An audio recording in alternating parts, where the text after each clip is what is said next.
Donc aujourd'hui, nous allons continuer le webinaire sur le principe divin. Donc cette fois-ci, on va se concentrer sur la chute.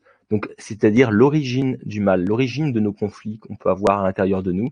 Pourquoi il y a cette contradiction, comme on a vu au départ, entre l'âme originelle qui a été donnée par Dieu, qui nous pousse à faire le bien, à atteindre en fait l'idéal de Dieu, et une âme déchue qui nous pousse à faire le mal, à avoir une vision égoïste. Donc on va voir justement l'origine en fait de cette âme déchue qui nous pousse, qui est contredit cette âme originelle qui nous tire à faire le bien en fait. Et c'est important de comprendre ça parce que c'est comme un médecin, s'il ne comprend pas la source du problème, la racine du problème, il ne peut pas donner le bon traitement. Donc ça, c'est vraiment important de le comprendre. Et en plus, on va voir que là, il y a eu une erreur faite par nos premiers ancêtres, en fait, qui justement qu'il faut connaître pour éviter de refaire cette erreur, en fait, tout simplement. On apprend de ces erreurs, donc il faut important d'étudier ce chapitre pour cela. Donc là, c'est important, c'est aussi comprendre le cœur de Dieu lorsque ces événements se sont produits, parce que c'est vraiment un moment très tragique dans l'histoire de l'humanité, que ce moment-là, dans l'histoire de Dieu, voilà. Donc la chute. Tous les êtres humains qui ont une âme originelle qui les incite à rejeter le mal et poursuivre le bien. Toutefois, même à notre insu, nous sommes poussés par des forces mauvaises à accomplir des actes mauvais que nous ne voulons pas faire. Dans le christianisme, le maître de ces forces mauvaises est connu sous le nom de Satan. Faute de comprendre l'identité de Satan et l'origine de son existence, nous avons été totalement incapables d'éliminer son pouvoir. Cette explication de la chute apporte des réponses claires à ce sujet. Donc, comme je venais de dire, le bien, on est tenté à faire le bien grâce à notre âme originelle qui a été donnée par Dieu à l'origine, et à cause de cette entité, Satan, justement, le maître des forces mauvaises tel que nommé dans le christianisme, voilà, ça nous pousse à faire le mal. On va voir quelle est cette origine. Donc la racine du péché. Personne n'a pu comprendre la racine du péché. En se basant sur la Bible, bien des chrétiens en sont restés à une croyance vague. La racine du péché résiderait dans le fait qu'Adam et Ève auraient mangé le fruit de l'arbre de la connaissance du bien et du mal. Certains chrétiens croient en ce fruit, que ce fruit était celui d'un arbre réel, mais pour d'autres, ce fruit est un symbole. La Bible fait souvent usage du symbolisme et de la métaphore. Alors que représente le fruit de l'arbre de la connaissance du bien et du mal? Pour le comprendre, examinons d'abord l'arbre de vie qui se dressait à côté de l'arbre de la connaissance du bien et du mal. Donc juste un petit résumé, c'est que justement dans la Genèse, dans la Bible, il y a l'histoire que Adam et Ève, les premiers ancêtres de l'humanité, a mangé un fruit justement qui a été défendu de manger par Dieu. Donc c'était un commandement de Dieu de ne pas manger de ce fruit, sinon ils pourraient mourir. Voilà, ils en mourraient. Donc voilà, mais ils ont mangé de ce fruit et c'est ce qu'ils appellent justement la chute. Donc beaucoup de chrétiens pensent que par exemple, soit c'est juste l'acte de désobéissance. Mais est-ce que l'acte de désobéissance de manger un fruit qui serait vraiment un fruit réel pourrait justement causer toutes ces souffrances qu'on voit dans l'humanité? Voilà, je pense pas personnellement. Donc on va voir justement que on sent bien que si c'était vraiment au sens littéral du terme, on sent que c'est pas vraiment ça en fait. Ça peut pas être juste manger un fruit qui va créer tous ces problèmes. Donc on va voir quel était le sens derrière ce symbole en fait. Donc l'arbre de vie est l'arbre de la connaissance du bien et du mal. Donc l'arbre de vie symbolise un homme qui a pleinement atteint l'idéal de la création. L'arbre de vie symbolise donc Adam parfait. Donc ça, c'est le principe divin qui l'explique. Je ne vous donne pas toutes les explications. Ces explications sont données dans d'autres webinaires que je fais, qui sont par exemple sur le principe divin, mais qui sont sur 8 heures. Là, je fais un principe divin sur 3 heures, donc je vais plus vite, donc je ne peux pas tout expliquer. Donc voilà. Donc l'arbre de la connaissance du bien et du mal représente la femme qui, en choisissant le bien, atteint la perfection. Il symbolise Ève parfaite. Donc voilà, dans cette histoire, en fait, au niveau symbolique, en fait, l'arbre de vie représentait, quand on dit Adam parfait, c'est toujours parfait au sens de Dieu, c'est-à-dire l'idéal de Dieu, qui a atteint l'idéal de Dieu, c'est-à-dire cette unité de cœur avec Dieu, le fait d'incarner les principes de Dieu, c'est-à-dire par exemple de vivre pour les autres. Voilà, donc l'arbre de vie, ça représente Adam qui a atteint l'idéal de Dieu, et l'arbre de la connaissance du bien et du mal, c'est Ève qui a atteint l'idéal de Dieu, donc c'est les premiers ancêtres de l'humanité. Donc l'identité du serpent, ce qu'on part qu'un serpent a tenté Ève. Voilà, nous lisons dans la Bible qu'un serpent tenta Ève et la poussa à commettre le péché. Donc l'être spirituel, représenté par le serpent, fut originellement créé dans un but de bonté, mais il chuta ensuite, devenant Satan. Voilà. Donc tout a été créé par Dieu, donc forcément ils ont été tous créés avec un but de bonté. Mais il y a eu quelque chose qui s'est passé, qu'on va voir, pourquoi il est devenu mauvais, en quelque sorte, cet être de bonté. Quel genre d'être spirituel dans la création de Dieu aurait pu converser avec les êtres humains, comprendre la volonté de Dieu et vivre au ciel? Quelle sorte d'être aurait pu, même après avoir chuté, dominer l'âme humaine en tout lieu à travers les âges? Donc les anges sont les seuls êtres dotés de telles aptitudes. Le serpent qui tenta les êtres humains et pécha était donc un ange. En fait, les anges ont aidé Dieu à... En fait, Dieu a d'abord créé les anges, on va voir après, et il les a après utilisés comme des assistants pour créer l'univers et créer aussi les êtres humains. Donc, les anges étaient déjà là avant. C'est pour ça qu'Adam et Ève étaient les premiers ancêtres de l'humanité, mais les anges étaient déjà là. Donc, c'était les êtres spirituels qui ont une vie éternelle. Donc, c'est pour ça qu'à travers tous les âges, ils sont là, les anges. Donc, c'était un ange, en fait. Ça, c'est ce que explique le principe divin. La chute de l'ange et la chute des êtres humains. Nous pouvons déduire de Jude, chapitre 6, verset 7, que l'ange chuta à cause d'un rapport sexuel illicite, comme à Sodome et Gomorrhe. Nous pouvons déduire de la Genèse, chapitre 3, verset 7, que les parties sexuelles d'Adam et Ève furent les instruments de leur acte de péché. En fait, c'est parce que dans ce passage-là, il montre qu'ils se sont cachés, justement, les parties sexuelles, en fait, les parties intimes. Donc, et ça, on le voit aussi dans le Coran, qui avec des fleurs de paradis, des feuilles du paradis, qui cachent leurs parties sexuelles. Donc, nous pouvons en conclure qu'un rapport sexuel illicite a dû impliquer l'ange et les êtres humains. Alors, que représente le fruit? Il signifie l'amour sexuel d'Ève. Le symbole d'Ève mangeant du fruit de l'arbre de la connaissance du bien et du mal révèle qu'elle consomma une relation d'amour satanique avec l'ange qui l'enchaîna à lui par un lien de sang. Donc, pour expliquer en détail, c'est que en fait, on a bien dit que l'arbre représentait symboliquement Adam et Ève, les deux arbres, arbre de vie et l'arbre de la connaissance du bien et du mal, représentaient Adam et Ève ayant atteint l'idéal de la création. Donc, que représente un fruit sur un arbre? Ça représente en fait l'organe reproducteur. Le fruit est un organe reproducteur pour l'arbre. Et donc, si on fait le parallèle, l'analogie avec l'être humain qui représente l'arbre, le fruit, quel est l'organe reproducteur chez l'être humain? Ce sont les organes sexuels. Et donc les organes sexuels, c'est quelque chose qui était dans l'idéal de Dieu à la base, c'était quelque chose qui devait être utilisé qu'une fois que Adam et Ève étaient bénis en mariage par Dieu. Et c'était quelque chose de vraiment sacré, parce que c'était justement le lieu où la vie se crée. C'est grâce aux organes sexuels qu'on peut créer la vie. Donc c'est quelque chose de vraiment sacré. Et en fait, l'archange a tenté Ève et a eu une relation sexuelle illicite avec elle. Et voilà, donc il a fait dévier de l'acte du commandement de Dieu, qui était de ne pas manger de ce fruit. C'était bien sûr de ne pas avoir d'acte sexuel avec trop tôt. C'est-à-dire, c'est ce qu'avait donné Dieu comme commandement aux Adam et Ève, parce qu'ils devaient attendre la bonne heure, c'est-à-dire le moment où Dieu aurait jugé que Adam et Ève étaient prêts à recevoir cette bénédiction en mariage. Donc la racine du péché. La racine du péché réside dans le fait que nos premiers ancêtres eurent un rapport sexuel illicite avec un ange, symbolisé par un serpent. Par conséquent, en se multipliant, ils ne purent créer le bon lignage de Dieu, mais furent à l'origine du mauvais lignage de Satan. Donc comment ça se passe? C'est parce qu'en fait, Ève a commencé à être tentée par l'archange, donc Lucifer, et qui justement a entraîné. Donc comment ils ont fait leur rapport sexuel justement? C'est parce que lui, c'est une entité spirituelle, mais les êtres humains ont à la fois un corps spirituel et un corps physique. Et leur sens spirituel n'était pas encore perdu à cette époque. Ils avaient leur sens spirituel qui fonctionnait et leur sens physique. Sauf que nous, on a perdu ces sens spirituels. Donc elle, avec ses sens spirituels, elle pouvait avoir une relation, voilà, elle sentait le toucher spirituel, elle pouvait avoir une relation sexuelle avec l'ange. Et donc, à cause de ça, voilà, quand on a une relation sexuelle, en fait, comme au niveau physique, il y a des fluides qui s'échangent, au niveau spirituel, il y a justement des échanges au niveau des pensées, au niveau des connaissances, il y a un échange d'esprit, en fait.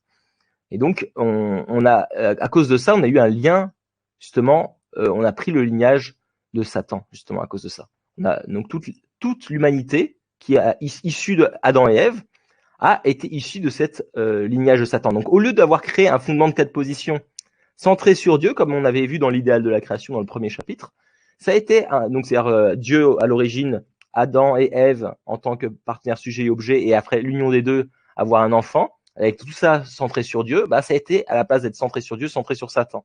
Et on voit bien que pendant ce déroulement de la chute, en fait, il y a eu d'abord Lucifer qui a tenté Ève, puis Ève qui a tenté Adam, en fait. Donc il y a eu une première, on va voir comment ça s'est déroulé, mais en gros, ils ont préféré écouter finalement la parole de Lucifer. Ève a été tentée elle avait le commandement de Dieu de ne pas avoir de relations sexuelles, et Lucifer qui tentait Ève d'avoir des relations sexuelles. Elle a préféré écouter la parole de Lucifer. Donc là, c'est vraiment quelque chose qui montre que voilà, elle s'est fait entraîner par Lucifer à aller dans la mauvaise direction en fait. Donc motivation et déroulement de la chute. Dieu créa les anges pour être ses assistants dans la création et la bonne marche de l'univers, des serviteurs et des esprits chargés d'un ministère. Après avoir créé les êtres humains comme ses enfants, Dieu les aima bien davantage que Lucifer, qui avait été créé en tant que serviteur. Ce n'est pas les mêmes positions en fait. Donc première chose, donc en fait, il a vu Lucifer que Adam et Ève recevaient plus d'amour que lui en recevait. Il avait la capacité de comparer car il a l'intelligence qu'il a hérité comme les êtres humains de Dieu. Mais Lucifer estimant, donc deuxième étape, Lucifer estimant recevoir moins d'amour qu'il n'en méritait, voulut occuper dans la société humaine la même position centrale qu'il connaissait dans le monde angélique comme médiateur de l'amour de Dieu. C'est pourquoi il séduisit Ève. Donc, qu'est-ce qui se passe là? Lucifer, il a comparé, il dit « Ah, Adam et Ève, ils reçoivent plus d'amour. Ah, moi, j'aimerais bien être à sa place. » En fait, il a commencé à ne pas voir avec le point de vue de Dieu. Dieu aimait Adam et Ève, il aurait dû les aimer, en fait. Mais à la place, il a commencé à adopter une attitude en fait, de jalousie, quoi. Il avait la capacité de comparer qui a été donnée par Dieu, mais il avait deux démarches. Il aurait pu soit justement voir avec le point de vue de Dieu et aimer Adam et Ève. Et s'il avait fait ça, bah, il aurait reçu normalement l'amour il devait le recevoir de Adam et Ève. Et justement, il aurait reçu beaucoup d'amour après de toute la descendance d'Adam et Ève. Donc il aurait eu beaucoup d'amour, mais là, à ce moment précis, comme Adam et Ève étaient encore dans un état d'immaturité, ils étaient en train de grandir, bah, ils donnaient peut-être pas tout l'amour qu'ils auraient dû donner à Lucifer. Et donc lui, il a senti un manque. Parce Dieu donnait beaucoup d'amour à Adam et Ève. Il y avait moins d'amour à Lucifer. Lucifer aurait dû recevoir de l'amour d'Adam et Ève, mais il n'en a pas reçu, donc il a senti ce manque en fait. Et donc voilà, donc Lucifer, estimant recevoir moins d'amour qu'il en méritait, voulait occuper dans la société humaine la même position centrale qu'il connaissait dans le monde angélique comme médiateur de l'amour de Dieu. C'est pourquoi il séduisit Ève. Il était le médiateur, c'est lui qui recevait tout l'amour avant et qui le redonnait aux autres anges. Et là, en fait, d'un coup, c'était plutôt les médiateurs. Le chemin de l'amour venait d'abord par Adam et Ève. Donc c'est quelque chose où il était, il se sentait en quelque sorte à recevoir moins d'amour. Il voulait avoir cette position.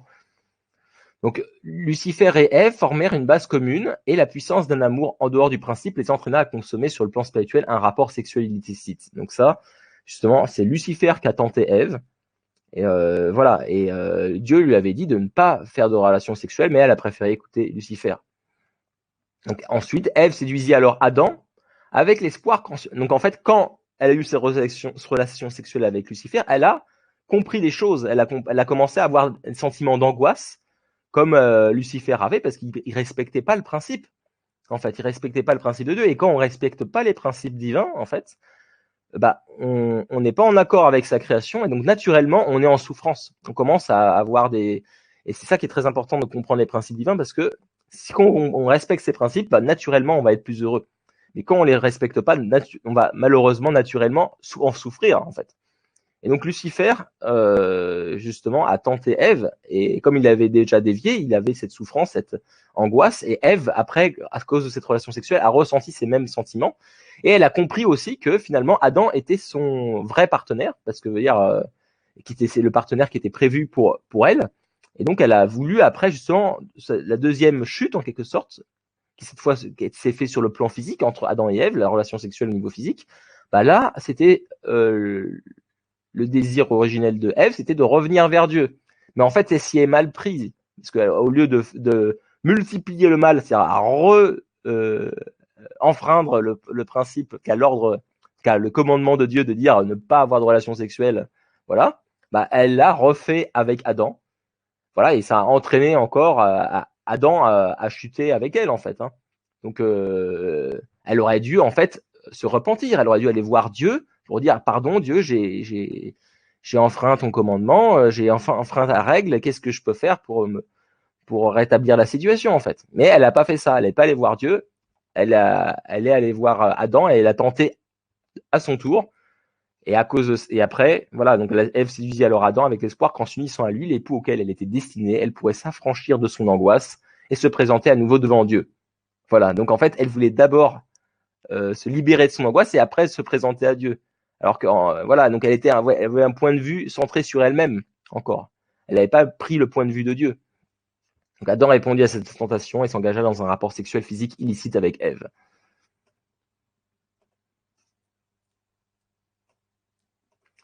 Donc, le péché et la nature déchue. Le péché est une violation de la loi céleste qui est commise quand une personne forme une base commune avec Satan, créant ainsi une condition pour une action de donner et recevoir avec lui.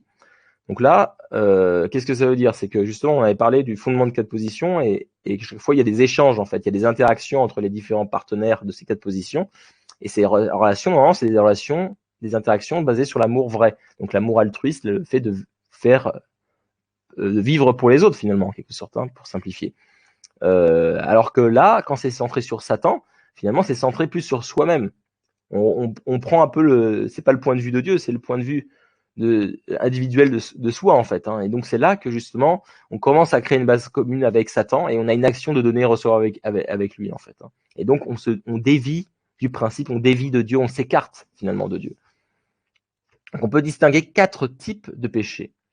Il y a le péché originel qui est justement le péché originellement fait par les premiers ancêtres de l'humanité, donc Adam et Ève, c'est le péché originel, c'est ce qu'on vient de voir.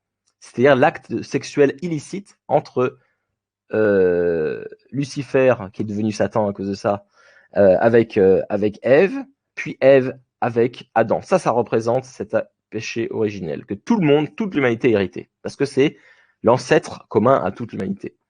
Ensuite, il y a le péché héréditaire. Donc ça, ce sont les péchés qui sont donc le péché originel, tout le monde l'a hérité à cause, comme c'est, on l'a hérité de nos ancêtres. Et après, on a chacun, après Adam et Ève, voilà, il y a eu différents enfants, et ça a fait différents finalement. Chacun a eu après des enfants différents. Donc par exemple, moi, j'ai pas les mêmes grands-parents que vous, par exemple, ou j'ai pas les mêmes arrière-grands-parents. Donc mes propres ancêtres ont fait des péchés aussi dans leur vie, et s'ils n'ont pas en quelque sorte résolu ces péchés dans leur propre vie, bah ça va être à leurs descendants de devoir surmonter et de ces péchés, en fait. Hein. Voilà. Et donc, et indemniser ces péchés. On le verra plus tard comment. Donc ça, c'est le péché héréditaire. Et après, il y a le péché collectif, qui est finalement le fait que, par exemple, si, par exemple, dans votre nation, par exemple, fait des erreurs, des fautes, commettre des péchés en quelque sorte. Si, par exemple, on voit qu'un pays a fait un génocide, par exemple, bah voilà, ce pays-là, même si c'est moi je vis dans ce pays, par exemple, je n'ai pas participé directement à cela, mais comme je fais partie de ce pays et que ce pays l'a fait, bah je hérite de ce péché collectif, voilà, parce que je fais partie de ce pays.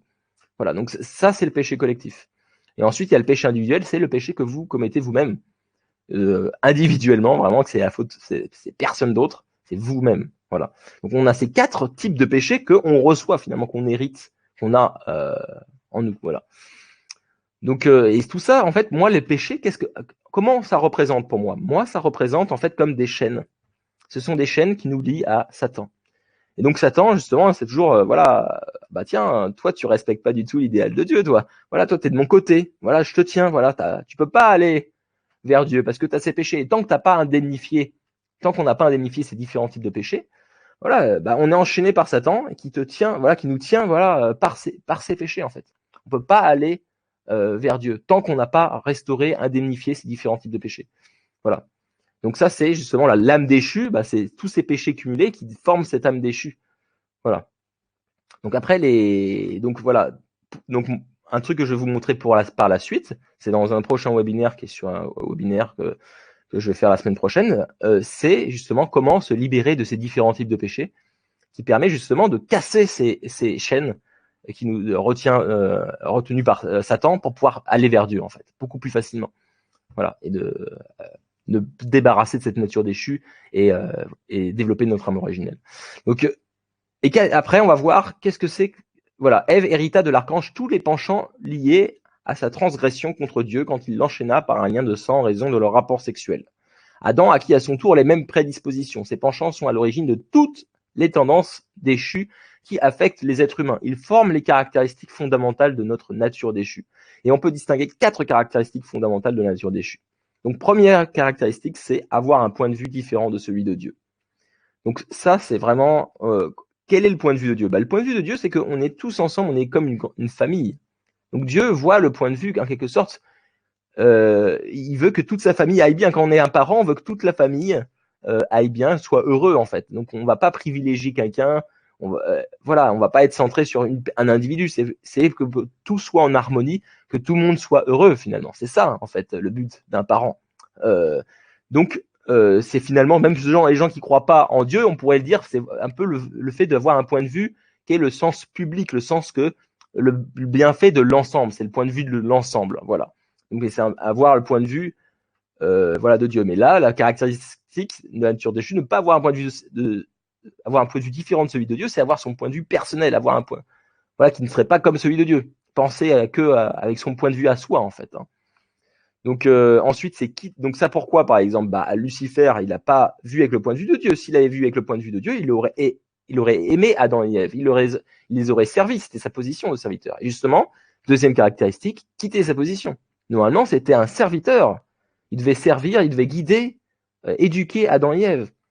On voit et on voit par exemple dans le Coran, à un moment donné, il y a Lucifer et il y a Dieu qui demande à Iblis, qui est le nom de Lucifer dans le Coran, qui demande de se prosterner devant Adam et Ève, parce que lui, il est le serviteur pour Adam et Ève, et il le refusa. Et parce qu'il dit, ils sont faits d'argile, moi je suis fait de flamme, ils sont inférieurs à moi. Donc on voit très bien que Iblis, Lucifer, qui est devenu Satan, s'était rebellé contre Dieu, et il considérait Adam et Ève comme inférieurs à lui-même, en fait. Et donc il a quitté sa position de serviteur. Donc ça, c'est une autre caractéristique de la nature déchue. Ensuite, inverser le règne. Voilà, donc il était censé être serviteur, il est passé en position de dominer Adam et Ève, en fait. Hein. Quand il quittait sa position, il a voulu prendre la position d'Adam, en fait. Donc ça, c'est vraiment ces 2 caractéristiques. Et multiplier le mal. Donc par exemple, Ève et Lucifer ont fait la chute, et après ça s'est multiplié avec Ève qui a multiplié la chute avec Adam. Voilà, donc au lieu de multiplier le bien, en fait. Donc normalement, il faudrait multiplier le bien, et là, c'est tout l'inverse, multiplier le mal. Donc ça, c'est les caractéristiques de la nature déchue qu'on peut retrouver, en fait, beaucoup justement dans les problèmes qu'on voit dans la société, en fait.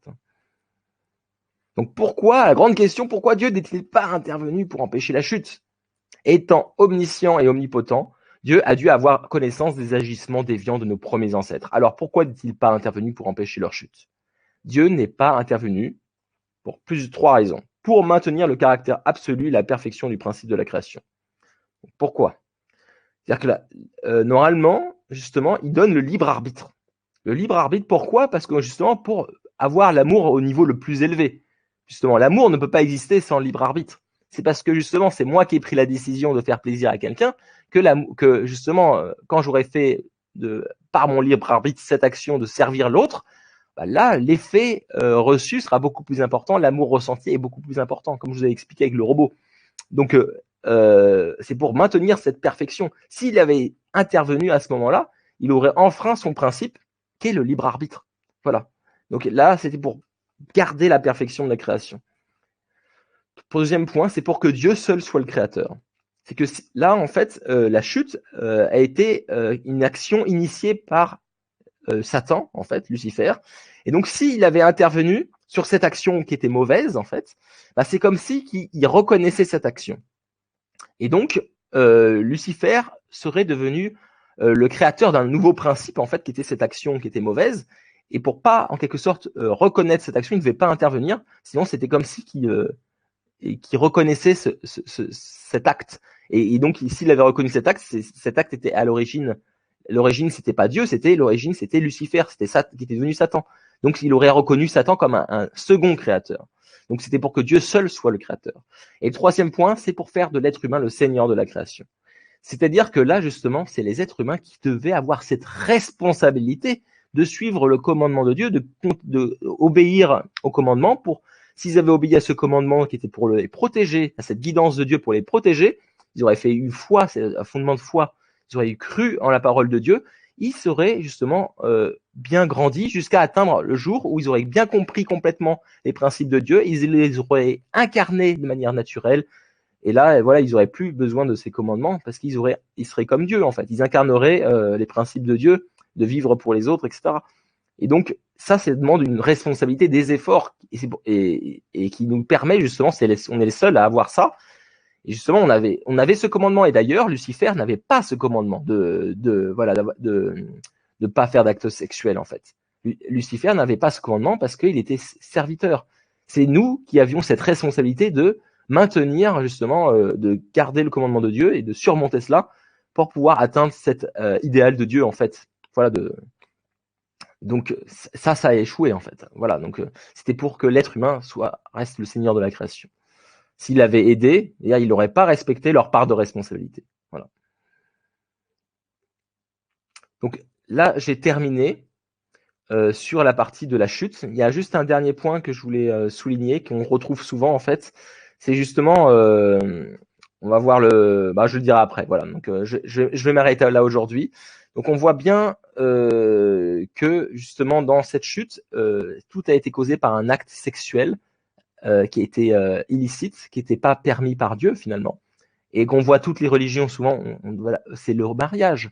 Dieu a établi le mariage, et donc il ne faut pas avoir de relations sexuelles avant le mariage, parce que sinon on reproduit finalement cet acte qui est la chute en fait. Donc si on ne veut pas répéter cette erreur, déjà, c'est de garder cette pureté avant le mariage. Et comme je vous ai dit, dans l'idéal de Dieu, l'acte sexuel, c'est quelque chose de sacré. C'est pas quelque chose, c'est pas juste quelque chose de physique. Aujourd'hui, dans le monde actuel, on voit justement que ça a été complètement dévié par rapport à l'idéal de Dieu. On voit ça comme des fois quelque chose de sale, comme quelque chose, voilà, on voit avec la pornographie que ça a complètement dévié et que maintenant c'est juste quelque chose pour avoir du plaisir personnel. Alors que ce n'est pas du tout ça. Comme je vous ai dit, l'idéal de Dieu, quand on a un couple, c'est pour que le partenaire vive, que l'homme vive pour la femme vive pour l'homme. Donc, ce que dit la révérentiel Mimoun, c'est que votre organe sexuel est pour votre épouse ou pour votre époux. Ce n'est pas à vous. Donc, par exemple, la masturbation, c'est pas à faire parce que c'est pas à vous d'utiliser cet organe sexuel. Il n'est pas en quelque sorte à vous, il est à votre partenaire. Et si vous avez cette optique-là, voilà, vous pouvez pas utiliser votre organe sexuel, vous pouvez pas avoir de relation sexuelle avant votre mariage avec votre partenaire qui a été prévu pour être éternel. Donc ça c'est l'idéal de Dieu. Et donc c'est vraiment le fait de garder sa pureté, de préparer ça comme un cadeau pour son partenaire. Votre organe sexuel, c'est pour votre partenaire. Et là, quand vous avez une relation sexuelle, ça permet d'avoir l'unité à la fois spirituelle et physique des deux êtres en fait, hein, et ça permet de créer la vie. Donc c'est vraiment quelque chose de sacré, de vraiment important. Et là, c'était très important parce que justement, à cause de ça, c'est là que le lignage, quand on respecte pas, la descendance prend ce mauvais lignage en fait. Donc c'est pour ça que c'était quelque chose de très important. Les petites erreurs qu'on peut faire, par exemple si on mange un fruit qu'il fallait pas manger, ok, c'est pas très grave. Mais là c'est quelque chose qui avait un impact sur le lignage. Voilà, donc c'était vraiment quelque chose de très important qu'il fallait pas échouer. Et en fait là ils ont fait l'échec là-dessus en fait. C'est pour ça que c'était quelque chose de vraiment de tragique pour Dieu quand c'est arrivé. C'était vraiment une souffrance énorme. Dieu a préparé tout pour, on voit que ça a pris des millénaires, avec la science, on voit que ça a pris des milliards d'années, des millions d'années, et là, en peu de temps, tout a été cassé, en fait. Hein. Donc c'est quelque chose, vraiment, une grande souffrance pour Dieu. Et là, on voit bien que Ève est tombée dans un sentiment d'angoisse, et après, Adam, c'est pareil, voilà. Et après, qu'est-ce qui s'est passé? Ils se sont cachés leurs organes sexuels encore, hein. Donc avec des feuilles. Donc on voit bien qu'ils se sentaient pas bien, ils se cachaient. Voilà, tout de suite, il y a une angoisse qui se crée. C'est pas quelque chose de positif en fait. Hein. Voilà. Donc là, je vais terminer ici et donc la prochaine vidéo sera sur les principes de la restauration. Donc là, on a vu justement le premier chapitre, l'idéal de Dieu. Là, on a vu la racine du mal finalement, la racine des problèmes. qui a fait que toute l'humanité finalement a hérité de ses péchés originels et après ça s'est multiplié, on va voir comment. Et on va voir comment maintenant, la prochaine vidéo, les principes de la restauration, comment Dieu a œuvré, comment il œuvre pour restaurer les êtres humains qui ont cette nature héritée de Satan, cette nature déchue, pour pouvoir éliminer cette nature déchue et restaurer à l'idéal de Dieu. Comment restaurer l'idéal de Dieu, tout simplement. Voilà. Donc, je vous dis à la prochaine. Salut tout le monde.